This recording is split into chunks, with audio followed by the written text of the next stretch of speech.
Babysitters of Reddit, what were the weirdest rules parents asked you to follow? Hi Reddit guys, subscribe now, or I will upload Tom and Jerry videos.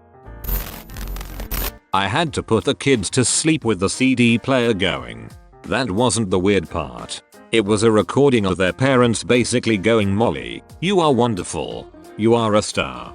You're going to shine bright." That isn't super weird. But it was like several hours long, and apparently they listened to it every night. After a few hours it changed to become a ninja and honor your ancestors. You know, I never stayed long enough to hear the end. Asked me to drive their 3-year-old twins around in my personal vehicle for 2.5 hours, because that's the only way they can nap. No, I simply put the kids in their beds, closed the door, and they were asleep in 15 minutes. But did you charge them for the fuel money anyway?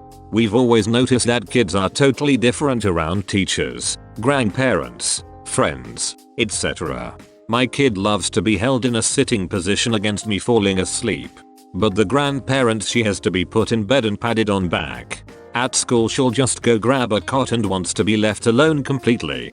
I was talking to my 1-year daughter's daycare teacher and I had to make sure we were talking about the same kid. Not a rule, but a single mum once told me to use a bat by the door in the event the kid's father comes by and tries to take them. That was pretty weird and uncomfortable. So, did you have to use it or? My ex babysat some kids once and the kids told her about the handgun on top of the fridge in case there was trouble. Hippie family. The 2-year-old had no bedtime and no rules. She can eat what she wants, no bedtime. And if she falls asleep, leave her wherever she crashed. The parents came home at 2:30 to a toddler eating chocolate cake on the couch with her preferred American pickers on TV. That's fine apparently. 6 months later the mum is very pregnant and asks that when the baby is born, if I could wrangle the toddler while the mum gives birth in a bathtub at home. The 2-year-old was to be in the room, watching, while I explain what's happening. I left that evening when the parents came home. Fried chicken in the toddler's hand, keeping up with the Kardashians on TV, and denied their next request to come sit. As a 20-year-old, I wasn't prepared to see the mess of someone else's home birth. Whoa, you can request that of a family member, but a babysitter? Hell no. You did the right thing by saying no. I used to babysit for this family when I was in high school, in the 80s. And they had no books or reading material of any kind, except that there would usually be like 2 sections of the WSJ and a running magazine lying around. No books. Anyway, once I went over there and the mum told me like 9 times, begged me, not to eat the box of vanilla wafers that was in the cupboard, because she needed them for a recipe the next day. Begged. I was like, okay, got it. They're totally safe, because I don't even like vanilla wafers. She kept mentioning it, and it was the first thing she asked me about when they got home. Should have gone and bought some vanilla wafers and been eating the new box when the mum came home. The kids are. Who cares about the kids? Did you keep my vanilla wafers safe? If it was just the kids, I wouldn't have hired you. Your primary duty was to guard my wafers. Dead. Maybe there was something else in the box. On the opposite end of the spectrum, the family gave me instructions to let their kids drink chocolate milk, which they were otherwise not allowed to have.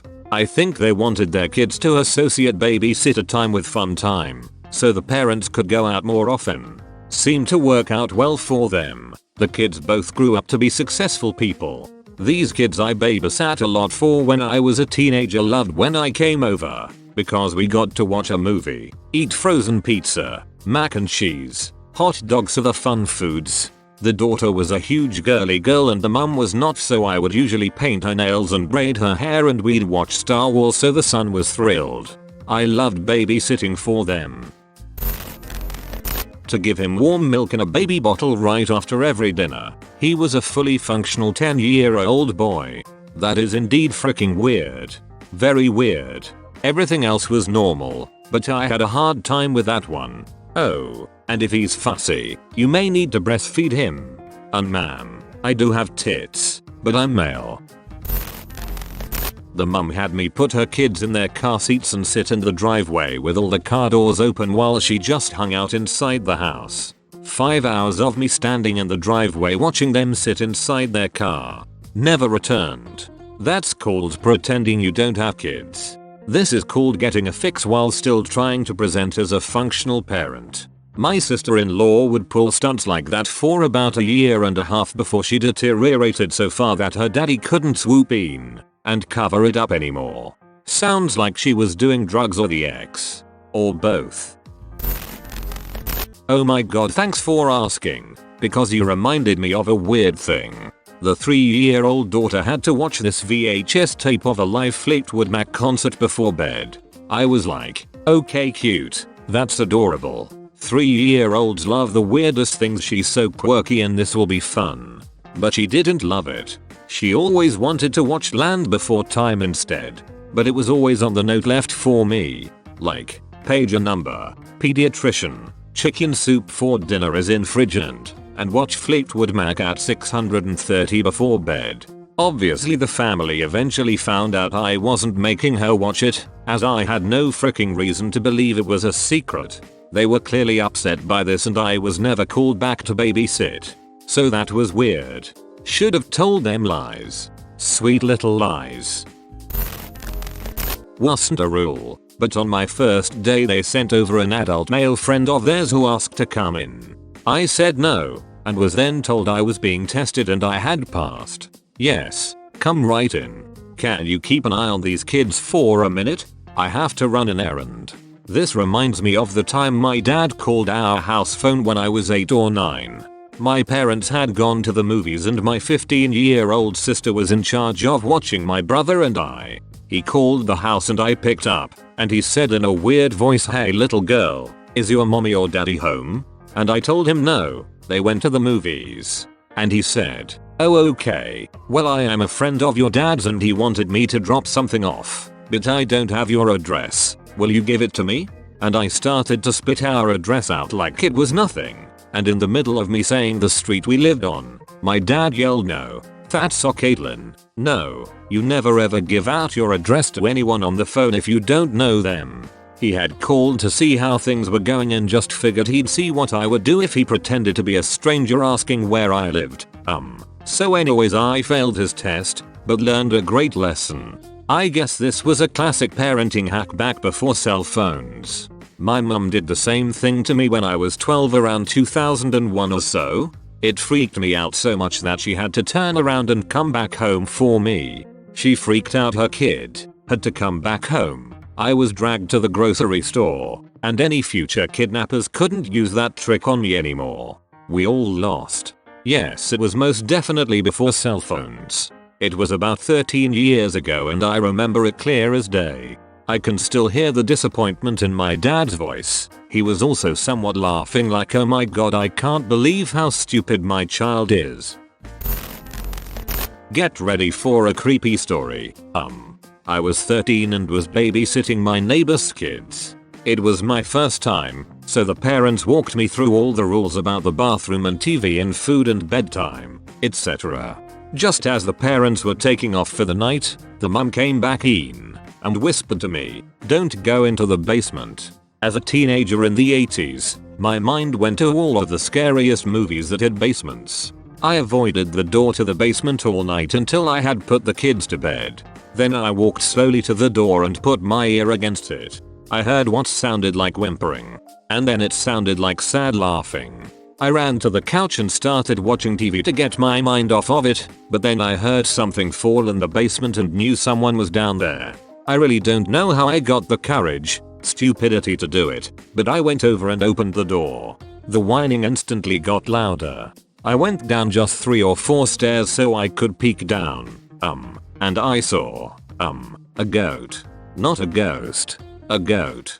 Goat. As soon as the goat saw me, he started bleating loudly. It scared the crap out of me. I went upstairs and the goat was still bleating loudly, so much that it woke up the kids. The oldest girl came out and said, "Did you open the door to the basement?" I said, "Yeah." "Why?" she said. "When you do that, Carlos thinks you're going to feed him and he starts yelling." Thank God I knew it was a goat first. Because if she had said that before I went down, I would have thought Carlos was some kidnapped person in the basement who would yell for food. It became very funny to me. The mum came home and I told her what happened and she almost died of laughing. They were repairing the goat pen and had to keep him in the basement for a few days. I still remember every moment of that night vividly. And then it sounded like sad laughing. A goat.